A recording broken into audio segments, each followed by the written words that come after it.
Donald Trump slaps 500% tariffs on India, China, Brazil, and all those Russia allies who prefer cheap Russian oil. यानी कि Ukraine Russia का जो ongoing war है उसको रोकने के लिए उन्होंने अब ये पैंतरा आजमाया है। पहले वो 50%, 100% अलग अलग देशों के ऊपर टैरिफ्स लगा रहे थे, अब उन्होंने उसको और बढ़ाया है। तो अब लोगों का काफ़ी इसमें चिंतन चल रहा है कि अब टैरिफ्स के ऊपर जो डोनाल्ड ट्रंप इसे अपने ब्रह्मास्त्र के रूप में ये इस्तेमाल कर रहा है, अब भारत क्या करने वाला है, क्योंकि 500% टैरिफ भारत के ऊपर लग गए। देखिए सिंपल सा इसमें फंडा ये है कि जो टैरिफ्स हैं वो इंपोर्ट ड्यूटीज होती हैं, इंपोर्ट टैक्सेस होते हैं। तो भारत का जो प्रोडक्ट, भारत की कोई अगर कमोडिटीज़ जो हैं वो अगर अमेरिका जाएंगी तो वहाँ के सिटीजन्स वो टैरिफ पे करेंगे, उन्हें अगर खाना है। बेसिकली अगर 100 रुपये की चीज़ है तो वो 500 रुपये की मिलेगी, बट वो 500 जो 400 हैं वो अमेरिकन गवर्नमेंट के पास जाएंगे और वो पे करेगा अमेरिकन सिटीजन।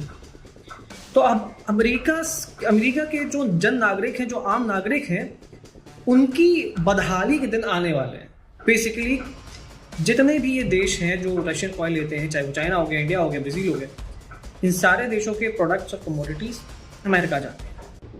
अब जब इन सारे देशों पर इतने टैरिफ्स लगेंगे, जैसे कि इंडिया एक मेजर आईफोन मैन्युफैक्चरर है, एक्सपोर्टर है to the American market, China सारे प्रोडक्ट्स कमोडिटीज़ अमेरिका एक्सपोर्ट करता है। American market is flooded with products of China and India. तो अब इन सभी पर टैरिफ्स बढ़ेंगे, 500% टैरिफ्स लगा दिए।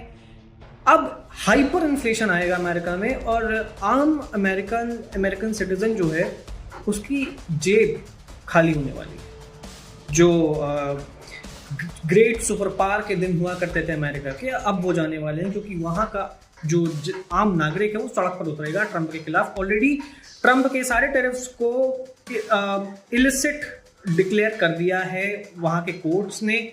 वहाँ के जो कोर्ट्स हैं उन सभी ने ट्रंप के टैरिफ्स को हाईली इलॉजिकल और इलीगल डिक्लेयर कर चुके हैं, वो जिनका कोई मतलब नहीं बनता। और इससे भारत और अमेरिका के रिलेशंस लॉन्ग टर्म में बेहद खराब होने वाले हैं, जैसे कि वहाँ के एक्सपर्ट्स भी ये मानते हैं।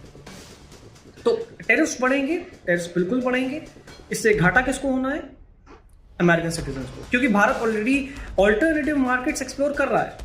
भारत ने अभी यूके के साथ एफटीए साइन किया, न्यूजीलैंड के साथ साइन किया, और हम लगातार एफटीए साइन करते जा रहे हैं। ईयू के साथ भी होने वाला है।